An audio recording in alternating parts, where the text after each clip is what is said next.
विद्यार्थी मित्रों good morning.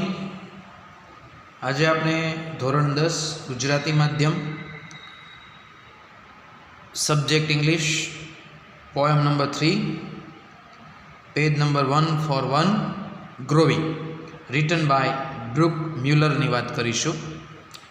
વિદ્યાર્થી મિત્રો જોઈએ આપણે વાંચન કરીએ, ગ્લોસરી જોઈએ અને ત્યાર પછી એનો ભાવાનુવાદ જોઈએ। I am leaving now to slay the foe, fight the battles high and low. I am leaving mother, hear me go, please wish me luck today.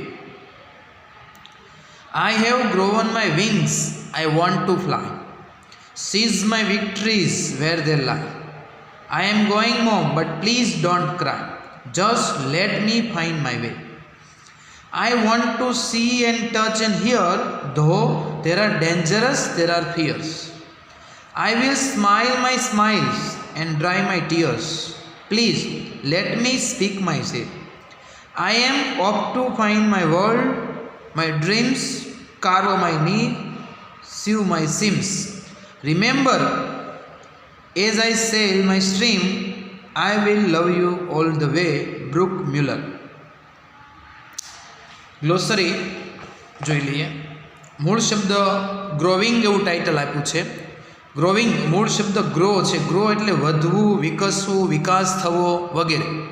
એટલે કવિએ અહીં એ ગ્રોવિંગ એટલે કે બાળક જ્યારે એ મોટું થાય અને એ યુવાન બને અને એ યુવાનીમાં પોતે જ્યારે એની સાયકોલોજીકલ ઇફેક્ટ અને પોતાને કંઈક કરી છૂટવાની જે ભાવના છે એને વ્યક્ત કરતું આ કાવ્ય, બરાબર। લિવિંગ છોડીને જવું, ડિપાર્ટ, ટુ સ્લે ના પર વિજય મેળવવો એટલે કે કોઈના પર વિજય મેળવવો, વિન ઓવર, ફો દુશ્મન, એનિમી, ફાઇટ લડવું, ઝઘડવું, બેટલ યુદ્ધ, લડાઈ, કોન્ફ્લિક્ટ સંઘર્ષ, ગ્રોવન ગ્રોવનું બુદ્ધકૃદન છે, સીજ ઝૂંટવી લેવું, આંચકી લેવું, સ્નેચ વિક્ટરીઝ જીત, ટ્રાયમ્ફ લાય પડેલું, ધો છતાં પણ, સ્માઇલ કાવ્યની અંદર 2 વાર સ્માઇલ છે। પહેલું સ્માઇલ છે વર્બ ક્રિયાપદ તરીકે છે, હસતા મુખે સ્વીકાર, હસતા હસતા સ્વીકારવું, અને બીજું સ્માઇલ છે નાઉન તરીકે છે। સ્માઇલ એટલે ખુશી, સુખ, હેપીનેસ। કાર કોતરવું, બનાવવું, મેક, નીચ સ્થાન, સ્પેસિફિક પ્લેસ કોઈ ચોક્કસ જગ્યા। સીવ માય સીમ્સ મોલ્ડ વનસેલ્ફ એટલે કે પોતાની જાતને ઘડવી। સેલ દરિયાઈ સફર, વોયેજ। સ્ટ્રીમ ઝરણું, પ્રવાહ। ઓફ ટુ લીવ છોડી જવું। જોઈએ હવે કવિનો ભાવાનુવાદ। અલગ અલગ 4 સ્ટ્રાંજાની અંદર લખાયેલી આ કવિતા, બરાબર, આ પ્રમાણે 4 સ્ટ્રાંજા છે। જોઈએ શરૂઆતના સ્ટ્રાંજાની અંદર કવિ એમ કહે છે, I am living now to slay the foe, fight the battle high and low. I am living mother, hear me go, please wish me luck today.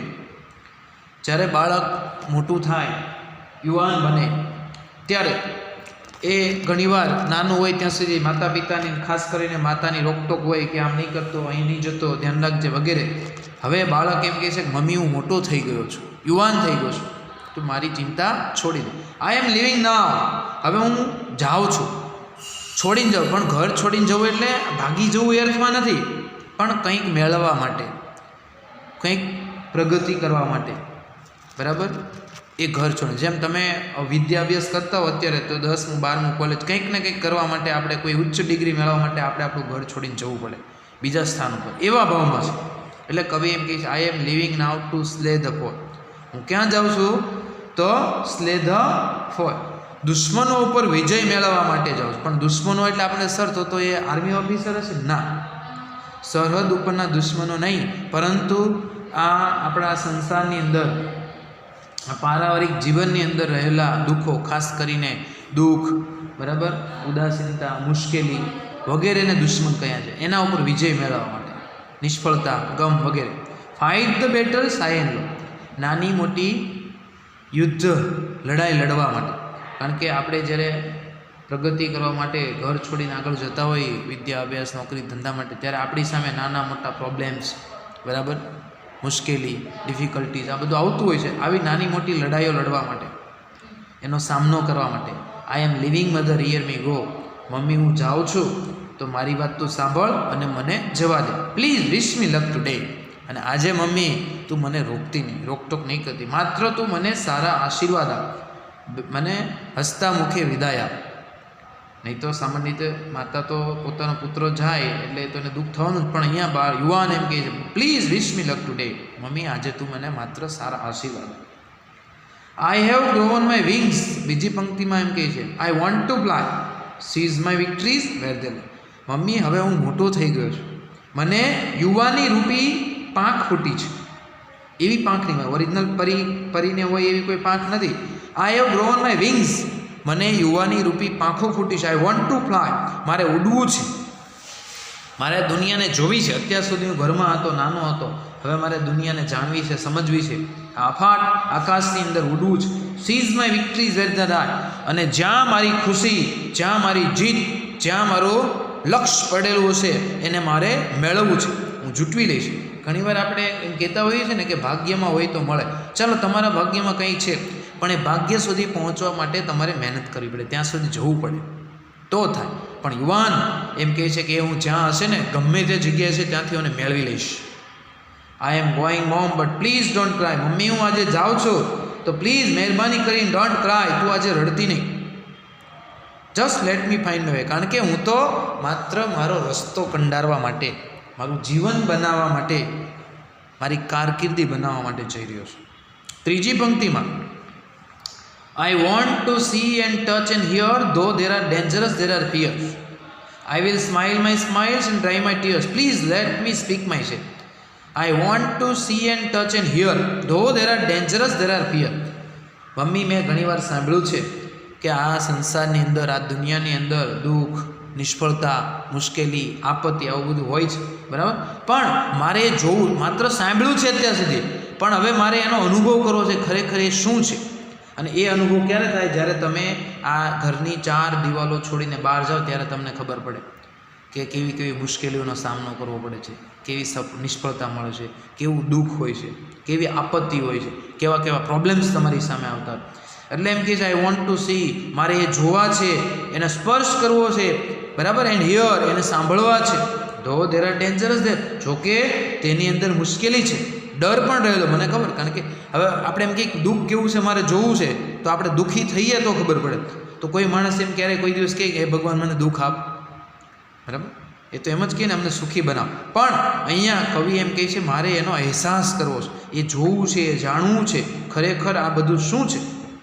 I will smile my smiles and dry my tears. હવે અહીંયા કવિ બે વાર સ્માઇલનો ઉપયોગ કરીને, પહેલું smile છે હસતા મુખે સ્વીકારો, બીજું સ્માઇલ છે ખુશી, સફળતા. એટલે એમ કહે છે કે મારા જીવનમાં આવેલી તમામ ખુશી, અને ડ્રાય માય ટીયર્સ, ટીયર્સ એટલે દુઃખ, મુશ્કેલી, આપત્તિ. એટલે કવિ એમ કહે છે આઈ will smile my smiles and dry my tears, એટલે કે મારા જીવનમાં આવતી સુખ, શાંતિ, ખુશી ને અને દુઃખ, મુશ્કેલી, આપત્તિ, આ બંનેને, તડકો અને છાંયો, આ બંનેને હું હસતા મોઢે સ્વીકારી લઈશ. સફળતા, નિષ્ફળતા, સુખ, દુઃખ, તડકો, છાંયો જે હોય એ બધાને હું ખુશીથી સ્વીકારી લઈશ. હું માત્ર એવું નહીં કે સુખ હોય, સારું હોય, સફળ થાવ ત્યારે જ ખુશ રહીશ, અને દુઃખ આવે, મુશ્કેલી આવે અને નિષ્ફળતા મળે તો રડવા મળશે, એવું નહીં. હું બંનેને હસતા મોઢે સ્વીકારી લઈશ. Please let me speak my છે. મમ્મી આજે મારે તને કંઈક કહેવું છે તો એ તું મને કહેવા દે. અત્યાર સુધી હું નાનો હતો, બાળક હતો, ત્યાં સુધી તું મને કહે કર્યા કરતી, આમ કર, તેમ કર, ધ્યાન રાખજે. હવે આજે તારે કશું બોલવાનું નથી, હું જ બોલીશ અને તું સાંભળ કે હું શા માટે જાઉં છું, શું કરું છું, એ બધું. છેલ્લી સ્ટાન્જાની અંદર I am off to find my world, my dreams, carve my niche, sieve my seems. Mummy હું આજે જઈ રહ્યો છું, હું જાઉં છું, શા માટે? ફાઇન્ડ માય વર્લ્ડ, આ દુનિયામાં મારું સ્થાન શોધવા માટે. કારણ કે દરેક મનુષ્યનું કોઈને કોઈ એનું લક્ષ્ય હોય, એનું ભાગ્ય હોય, બરાબર. તો એ દુનિયામાં મારું સ્થાન ક્યાં છે મેળવવા માટે, find my world, my dreams, મારા સ્વપ્ન સાકાર કરવા માટે, કારો માય નીચ, મારો રસ્તો મારી જાતે કંડારવા માટે, સીવ માય સિન્સ એટલે કે પોતાની જાતને કંડારવી, પોતાની જાતને ઘડવી. કારણ કે કહેવાય છે ને, આપણા ઘડવૈયા બાંધવ આપણે, યુવાન જે છે પોતાના ઘડવૈયા કહેવાય. ભાગ્યમાં તો હોય પણ એ મેળવવા માટે તમારે મહેનત કરવી પડશે અને તમારું ભાગ્ય જાતે જ ઘડવું પડશે. એટલે કવિ એમ કહે છે, કાર્વ my niche, sieve my seems, હું મારી જાતને કંડારીશ, હું મારી જાતને ઘડીશ અને હું સાબિત કરી બતાવીશ કે I am something. Remember as I sail my stream. અને છેલ્લે એમ કહે છે કે મમ્મી તું એટલું તો યાદ રાખજે, બરાબર, અથવા મને એ પણ યાદ રહેશે કે as I sail my stream, હું જ્યારે મારી આ દરિયાઈ સફરમાં જઈ રહ્યો છું. હવે પહેલાંના સમયની વાત છે, કવિએ જ્યારે કવિતાઓ લખી એ સમયમાં આટલો બધો વાહન વ્યવહાર નહોતો. ત્યારે મોટે ભાગે એ ગમે ત્યાં એક દેશમાંથી બીજા દેશમાં જવાનું હોય કે એક રાજ્યમાંથી બીજા રાજ્યમાં જવાનું હોય તો મોટે ભાગે દરિયાઈ સફરનો ઉપયોગ થતો, દરિયાઈ માર્ગે. એટલે અહીંયા સેલ શબ્દ મૂક્યો, દરિયાઈ સફર કરવી. સ્ટ્રીમ એટલે ઝરણું, પાણી, નદી દ્વારા, બરાબર, સમુદ્ર દ્વારા. તો મારી આ દરિયાઈ સફર જ્યારે હું કરી રહ્યો છું ત્યારે, બરાબર, I will love you all the way. તો હે મમ્મી એ તું યાદ રાખજે, અથવા મને એ પણ યાદ છે કે I will love you all the way, હું તને હંમેશા ચાહતો રહીશ, તારા પ્રત્યેનો પ્રેમ હું ચાહતો રહીશ અને હંમેશા મને યાદ રહેશે કે તારા આશીર્વાદ પણ મારી સાથે જ ઓલ ધ વે, સમગ્ર સફર દરમિયાન. અને માતા પિતાના આશીર્વાદ હોય તો ગમે તેવું મુશ્કેલ કાર્ય પણ સિદ્ધ થઈ જતું હોય છે. તો જ્યારે જ્યારે પણ આવું કંઈ પણ આપણે સાહસકી કાર્ય કરવા માટે આગળ સ્ટડી, અભ્યાસ, નોકરી, ધંધા માટે જતા હોય તો માતા પિતાના આશીર્વાદ અચૂક મેળવો. કારણ કે એના આશીર્વાદની અંદર અજબ તાકાત છે અને એ આપણને સફળતાના શિખરો સર કરાવે. તો આમ કવિએ પોતાની યુવાવસ્થાની જે મનોકામના, ઈચ્છાઓ છે અહીંયા વ્યક્ત કરી છે અને પોતે હવે નાનો નથી, હવે પોતે મોટો થઈ ગયો છે, સમજણો થઈ ગયો છે અને પોતે કંઈક કરવા માટે, કંઈક મેળવવા માટે, પોતાનું લક્ષ્ય સિદ્ધ કરવા માટે એ પોતાના ઘરને છોડી અને આ દુનિયાનો આસ્વાદ માણવા માટે જઈ રહ્યો છે. અને એ આ કવિતાનો ભાવાર્થ રૂપે કવિએ પોતે રજૂ કર્યું છે, રિટન બાય બ્રુક મિલર. વિદ્યાર્થી મિત્રો, નોટબુકની અંદર સારા અક્ષરે કવિતા લખી દેવી, ત્યાર પછી ગ્લોસરી લખી દેવી, જે હું તમને હમણાં ફોટોકોપી મોકલીશ. અને ત્યાર પછી જે ટૂંકા પ્રશ્ન છે, બરાબર, આન્સર ધ ક્વેશ્ચન, એમાં ટૂંકા પ્રશ્ન હોય એક એક લાઇનના એ લખવાના, મોટો કોઈ પ્રશ્ન હોય તો નહીં લખવાના, કારણ કે પરીક્ષામાં એક એક લાઇનના જ પ્રશ્નો પૂછાતા હોય છે. ત્યાર પછી ટ્રુ ફોલ્સ લખવું, બરાબર. આ બે વસ્તુ તમારે તમારી સ્વાધ્યાયની નોટબુકની અંદર એ એડ કરી દેવાની છે. ટૂંકા પ્રશ્નના જવાબ C1 કોમ્પ્રિહેશન અને C3, બરાબર, ટ્રુ ઓર ફોલ્સ. આટલું કામ કરવાનું છે, બરાબર. અસ્તુ. જય હિન્દ, જય ભારત.